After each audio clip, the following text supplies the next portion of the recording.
For over 65 episodes, Kiyaya and Daniel have been here sharing great literature for kids and adolescents. It's time to sit back, relax, and get cozy, because it's story time with Kiyaya and Daniel. Watson Wednesdays continue today with Chapter 6 of Christopher Paul Curtis's Newberry Award and Coretta Scott King award-winning book, The Watsons Go to Birmingham, 1963. Chapter 6, Swedish Creams and Welfare Cheese. It all starts today on Let's Get Cozy, because it's story time with Kiyaya and Daniel.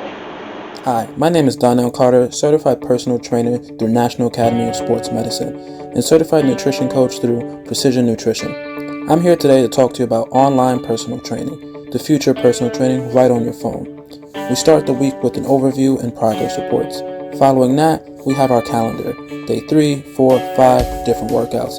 Further in depth, we see exactly what we're doing for the day. Find out more information, contact me. Stories are such an important part of our lives.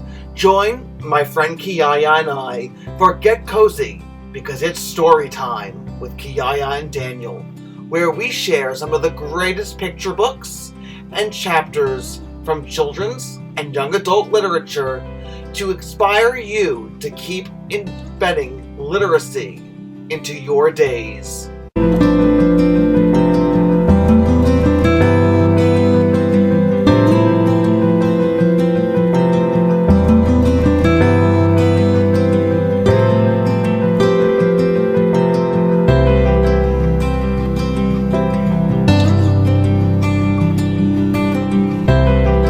Mama stuck her head into the living room and said, "Byron, I want you and Kenny to go up to Mitchell's and get some milk, a loaf of bread, and a can of tomato paste for dinner." She waved a little piece of paper at us that had the grocery list written on it. "How come Kenny can't go by himself?" "Byron, I want a half-gallon of milk, a loaf of bread, and a small can of tomato paste." If you asked Mama why you had to do something and she didn't feel like explaining, she just repeated herself. She was chopping up onions for spaghetti sauce, and I guess the tears made it so she didn't feel like talking. If you were stupid enough to ask your question again, there would be the loudest quiet in the world coming from Mama. If you went totally crazy and asked the question a third time, you might as well tie yourself to a tree and say, "Ready, aim, fire." Byron got the message and jerked up off the couch and walked over to the TV and punched the off knob. I knew this wasn't going to be a fun walk up to Mitchell's. We went into the kitchen. "Give me the money." "Just sign for it." "Just what?" "Just tell Mr. Mitchell you want to sign for it." Mama kept whacking the onions. "What, just go in there and tell Mr. Mitchell I want to sign for some food?" "Your daddy and me made all the arrangements last weekend, Byron. Mr. Mitchell will let us sign for groceries until payday. Lots of people do it. A half-gallon of milk, a loaf of bread, and a small can of tomato paste." Mama started chopping the onions a little harder. "So I ain't got to give him no cash?" Whack, whack, whack. All of a sudden, Byron's face jumped like a bell went off in his head. "Wait a minute. I know what this means. We on welfare, ain't we?" I held my breath. If I found out that we were on welfare, I was going to really have to get teased. "No, we're not on welfare." "I can't believe it. You really going to start serving welfare food in this house? You really going to make me go embarrass myself by signing a welfare list for some groceries like a blanged peon?" I guess Bai hadn't been counting how many times Mama had repeated herself. She smacked the knife on the kitchen counter and jumped right up in Bai's face. "Listen here, Mr. High and Mighty, since you gotta know, food is food. You've eaten welfare food in this house before, and if need be, you'll eat it again. Don't complain that nonsense with me. I already told you, this is not welfare food. You've got about 5 seconds to have that door hit you in the back. Kenny, move." Bai pouted and walked real fast up to Mitchell, so I had to kind of run along to keep up with him. He didn't say anything while we got the stuff Mama wanted. He just snatched the things off the shelves. Then he dropped the bomb on me. "You go get in line and hold our spot. I'm gonna look at some comics for a minute. When you get to the register, I'll come and tell him how we gonna pay."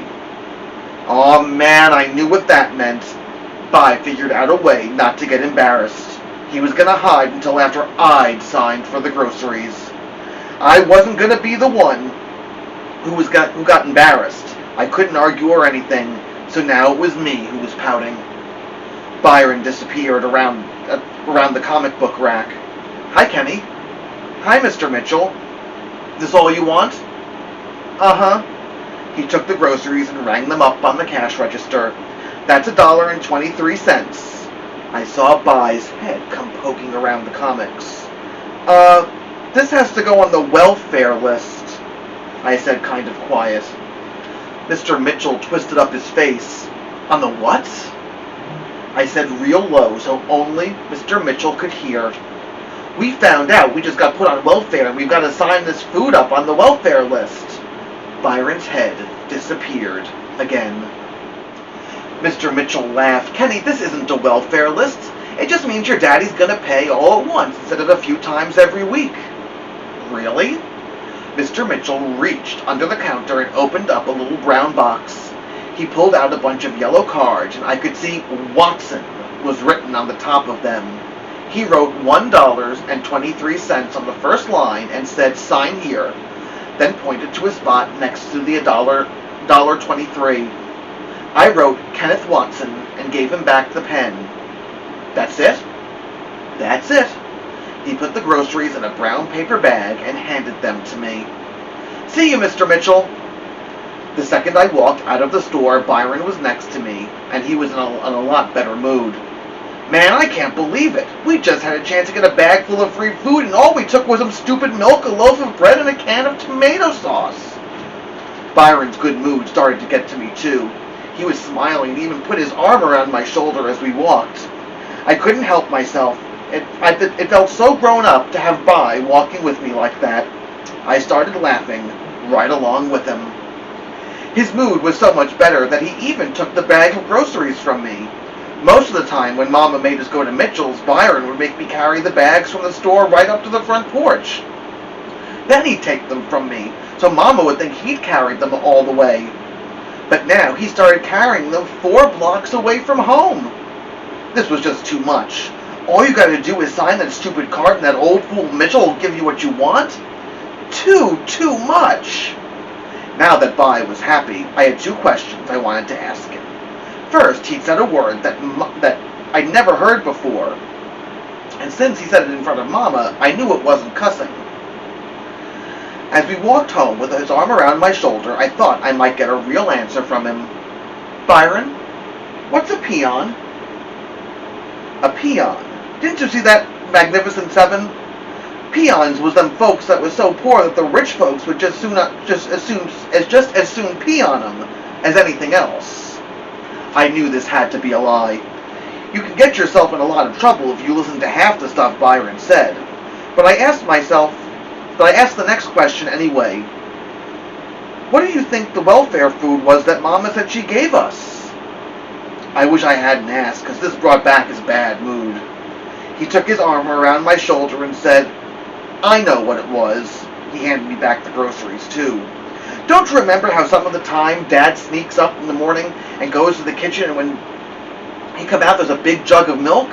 Ain't you ever wondered where that milk comes from? You ever seen any udders on Dad? That milk comes out of one of them big brown boxes they keep on them high shelves. Pure D welfare food. And don't you remember that cheese? Who ever heard of cheese coming in a box as big as a loaf of bread? You ever try to pick one of them things up? Real cheese comes in hunks or slices, not no blind loaf that weigh 40 pounds. I always thought there was something strange about that mess, and now I know she'd been sneaking us welfare food. Pure D welfare food. The cheese tasted okay to me, and except for a big powdery lump every once in a while, Dad's milk was all right too. But to try to get Byron back into his good mood, I acted real disgusting and said, "Aw, man." A week later, I was in the alley behind Mitchell's when a big cookie with pink frosting just about hit me in the head. It went by like a little flying saucer and crashed in the dirt. I looked all around and didn't see anybody, so I put my hands over my face and stood still, because I knew if something weird like this happened once, it usually would happen again. Sure enough, another cookie hit me right in the back, and a big laugh came out of the green apple tree. Byron. He dropped out of the tree like a superhero. He had a big bag of cookies in one hand and a green apple with a giant bite out of it in the other. Want some? Bai tipped the bag of Swedish cream cookies at me. I knew this was a trick. The bag must have been empty, but I looked inside anyway. There was still half a bag of cookies. Thanks! I grabbed 2 of the cookies and looked at them real good in case Bai had put bugs or something on them. They were clean, but I still kept waiting for the trick. Why would Byron waste 4 good cookies on me? Man, Swedish creams have got to be the best cookies in the world.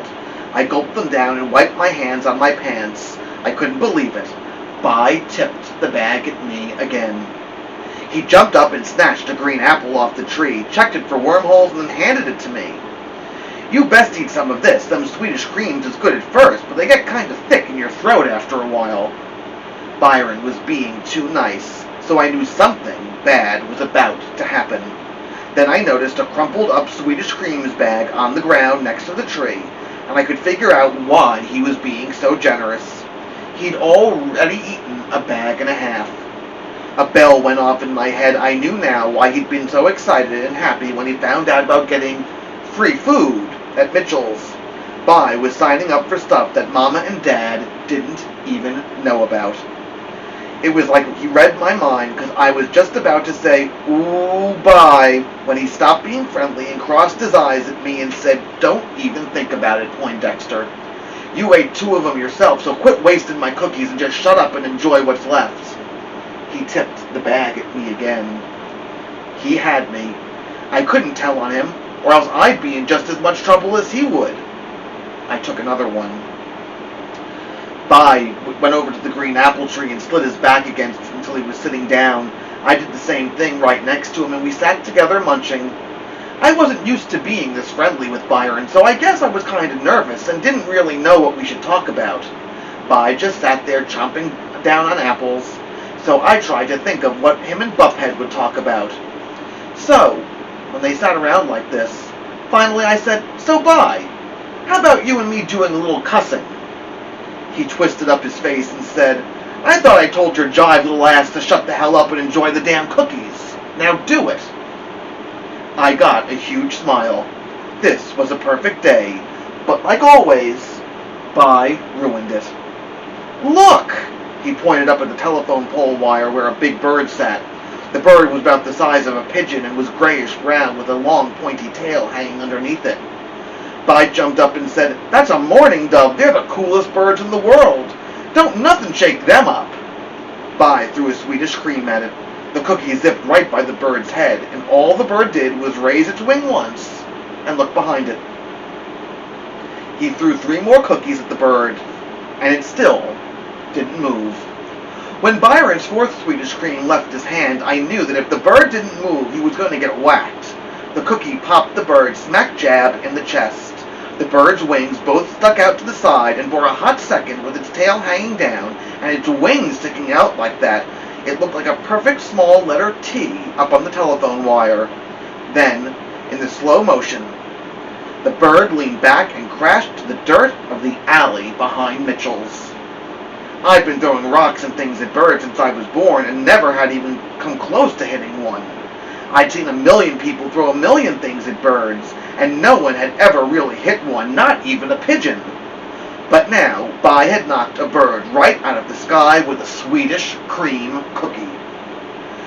When I got to Byron, he picked up the bird and was holding it in his hands. The bird's head drooped backward and was rolling from side to side, dead as a donut. "You got him! You got a bird!" Byron held the bird in one hand, and with his other one gently brushed the pink frosting off the dove's chest. "You got him! I've never seen a bird get—" I looked right at Bai, and his face was all twisted up, and his eyes were kind of shut. He dropped the bird, walked over to the green apple tree, and started throwing up. I stood there with my mouth open. I couldn't believe Byron was starting to cry. and I couldn't believe how much vomit a bag and a half of Swedish creams and some green apples could make. When it looked like he was done, I walked over and put my hand on his back. As soon as I touched him, he popped me in the arm. Hard. "By what?" He picked up a rotten apple and threw it at me. "Get the hell out of here. What you staring at? Them apples got me sick, you little cross-eyed punk. Get out of here." Rotten apples started coming at me real hard and fast. So I left. It was hard to understand what was going on with Byron. Some of the time, if a genie came and gave you 3 wishes, you wouldn't mind using all 3 of them to wish some real bad stuff on him. Not stupid things like that woman in the fairy tale when she wished her husband had a sausage on his nose either. I mean, stuff that would make Byron hurt so much that he'd have to think every day about how mean he is. If he just had a sausage growing off his nose, people might laugh at him behind his back, but no one would have the nerve enough to tease him to his face and call him Weenie Nose or something. He wouldn't know how it feels to always have someone jumping on you, how sad that can make you get. Sometimes I hated him that much and thought he was the meanest person in the world. After my arm quit hurting from his punch, I went back to the alley behind Mitchell's to take another look at the dead bird. But it was gone. Right in the spot where the bird had crashed, Bai had dug a little grave, and on top of the grave there were 2 popsicle sticks tied together in a cross. Leave it to Daddy Cool to kill a bird, then give it a funeral. Leave it to Daddy Cool to torture human kids at school all day long and never have his conscience bother him, but to feel sorry for a stupid little grayish-brown bird. I don't know. I really wished I was as smart as some people thought I was, because some of the time it was real hard to understand what was going on with Byron.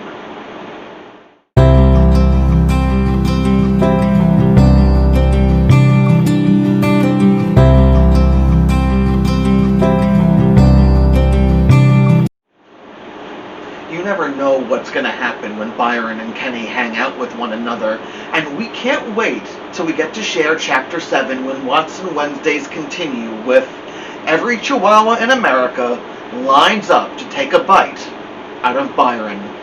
Have a wonderful afternoon, stay safe and healthy and happy, and remember, reading is power.